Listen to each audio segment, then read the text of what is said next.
जय श्री कृष्णा भक्तों। क्या आपने कभी सोचा है तुलसी के पास दीपक जलाने से इतना बड़ा पुण्य क्यों मिलता है? क्यों शास्त्र कहते हैं कि जिस घर में तुलसी के पास दीपक जलता है वहां यमराज के दूत भी प्रवेश नहीं कर पाते? आज की यह कथा खुद भगवान श्री कृष्ण ने देवी सत्यभामा को सुनाई थी। यह कथा है एक पतिव्रता नारी की, जिसने अपने धर्म, श्रद्धा और विश्वास से मृत्यु को भी पराजित कर दिया। एक दिन देवी सत्यभामा भगवान श्री कृष्ण के पास आई। उन्होंने देखा कि भगवान श्री कृष्ण नित्य तुलसी को जल अर्पित करते हैं और देवी रुक्मिणी प्रतिदिन तुलसी के पास दीपक जलाती है। देवी सत्यभामा ने विनम्रता से पूछा, हे स्वामी, आप तुलसी को जल क्यों देते हैं और देवी रुक्मिणी तुलसी के पास दीपक क्यों जलाती है? इसके पीछे क्या रहस्य है? भगवान श्री कृष्ण मुस्कुराए और बोले, हे देवी, तुमने अत्यंत महत्वपूर्ण प्रश्न किया है। तुलसी माता मां लक्ष्मी का ही स्वरूप है और भगवान विष्णु को अत्यंत प्रिय है। मासों में मुझे कार्तिक प्रिय है और वनस्पतियों में तुलसी।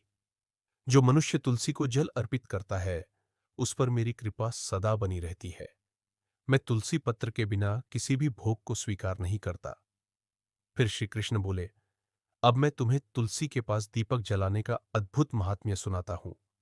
भगवान श्री कृष्ण बोले, हे देवी, पूर्व काल में मध्य देश में श्याम शर्मा नाम का एक वैश्य रहता था।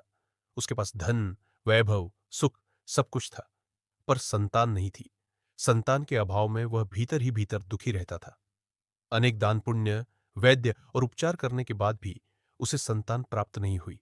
अंत में वह महामुनि वशिष्ठ के आश्रम पहुंचा। मुनि वशिष्ठ ने अपनी दिव्य दृष्टि से कहा, वत्स, पिछले जन्म में तुमसे एक घोर पाप हुआ था। एक भूखी, प्यास से व्याकुल गाय तुम्हारे द्वार आई थी।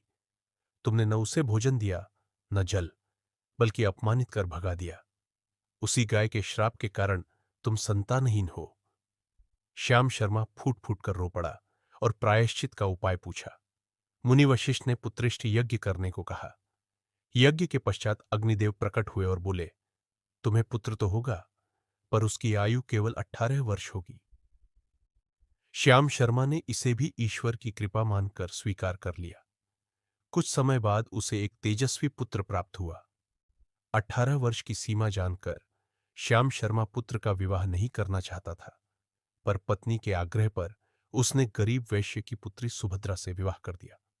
सुभद्रा अत्यंत पतिव्रता, सुशील और धर्मनिष्ठ थी। जब मृत्यु का समय निकट आया, सुभद्रा ने तुलसी को जल चढ़ाया, तुलसी को चुनरी बांधी, शाम को दीपक जलाया, द्वार पर जल से भरा लोटा रखा। घर के सामने गाय बांधी यमदूत आए, लेकिन तुलसी ने रोका, दीपक ने डराया, जल ने मार्ग बंद किया, गाय ने श्राप का भय दिखाया। कोई भी अंदर प्रवेश नहीं कर सका। अंत में स्वयं यमराज आए।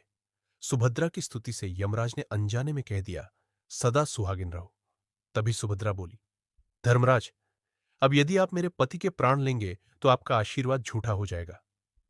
यमराज मुस्कुराए, पुत्री, आज तुमने मृत्यु को भी पराजित कर दिया। उन्होंने पति को 100 वर्ष की आयु का वरदान दिया। भगवान श्री कृष्ण बोले, हे देवी, इसलिए जो स्त्री तुलसी के पास दीपक जलाती है उसके घर मृत्यु, दरिद्रता और दुख प्रवेश नहीं करते। यदि यह कथा आपके हृदय को स्पर्श करे तो डिवोशनल वेव को सब्सक्राइब करे और इस पावन कथा को अधिक से अधिक भक्तों तक पहुंचाई और कमेंट में जय श्री कृष्णा अवश्य लिखे।